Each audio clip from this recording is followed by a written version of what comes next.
5 times I was elated over something trivial by Krishna's mercy. Utkramantam sthitam vapi bhunjanam va gunanvitam vimudha nanupashyanti pashyanti gyan chakshush.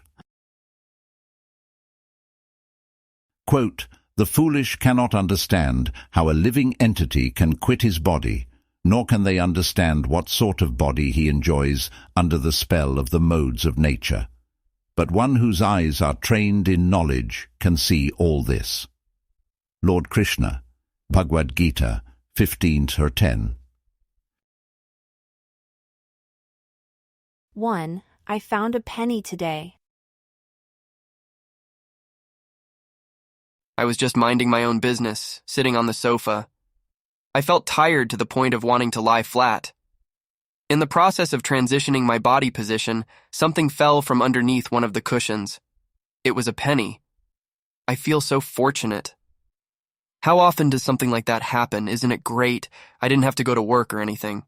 If a penny saved is a penny earned, how much more valuable is a penny earned without effort? 2. I got assistance for a down payment.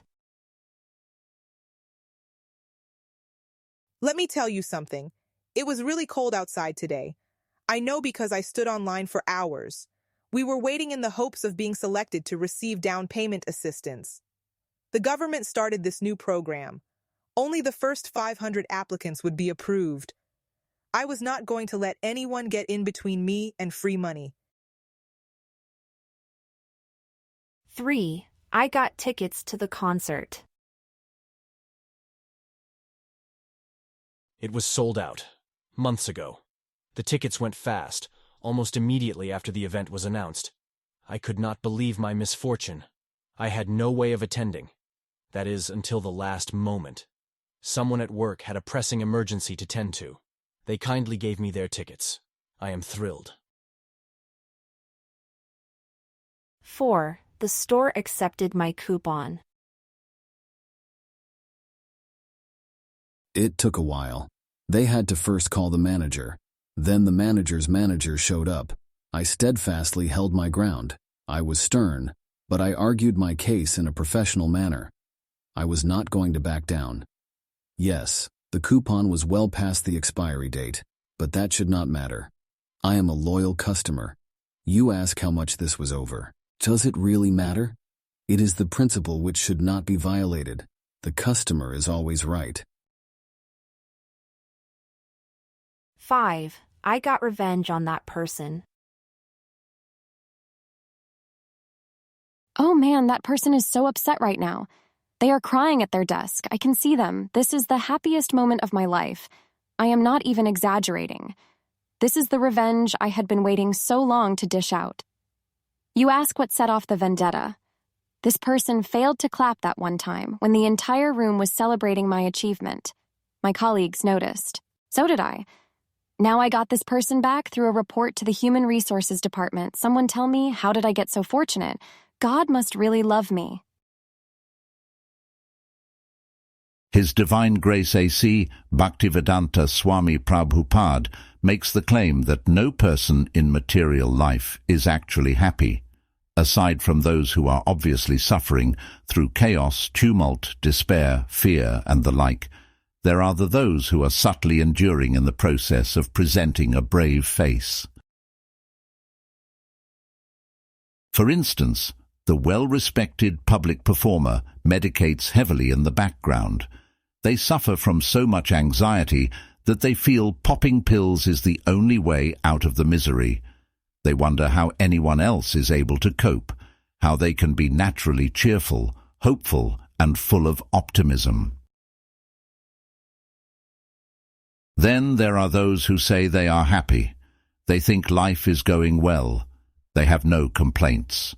They may suffer from time to time, but overall they would not change a thing. If given the choice, they are content to continue in the current path. The conclusion from the Acharya is that there is suffering as soon as there is birth. The trouble begins right from the time in the womb, continuing in a visible sense immediately upon exiting that same womb. As soon as there is birth, there must be death. This is a guarantee. Birth is therefore one of the principal miseries of life, along with old age, disease, and death. Prahlada Maharaj confirms that any happiness experienced is an illusion. Consider the situations reviewed above. The person in each case indeed feels happy. Their testimony is true. Only someone on the outside, disconnected from the situation, can apply a rational assessment. They see that the cause of the happiness is the distress. One leads to the other. If the distress were absent, would the same condition lead to happiness? On a quiet day outside, am I full of elation and relief? When the preceding hours were filled with an alarm blaring from a car parked across the street, then the subsequent silence is indeed most welcome. Shri Krishna explains that the suffering continues through to the next life. The living being inside does not change, but their covering does. Based on karma, based on the impact to consciousness, the living being accesses a new body and undergoes the same transformations. This cycle can continue many times over, to the point that we cannot accurately trace out the history of the jiva soul in the material world. At the same time, the person who finally comes to know Shri Krishna, the Supreme Personality of Godhead, does not have to take birth again. Based on these two principles, one of continuation in suffering and one of final emancipation, the objective of the human birth is quite clear. Work in such a way as to be conscious of Krishna. Utilize intelligence to dispel illusion. Observe properly through the assistance kindly offered by authority figures of the Vedic tradition. Change consciousness to the point that there will never again be a chance at rebirth.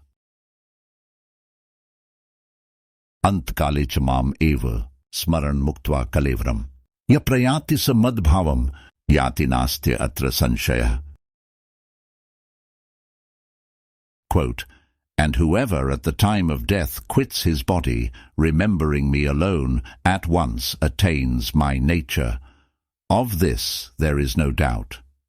Lord Krishna, Bhagavad-gita 8:5. In closing, in elation abound, since penny I have found, and those tickets to get, after hours in long line set. But happiness on conditions based, try the same when misery erased. Human birth for finding permanent relief, through knowledge of Krishna in firm belief.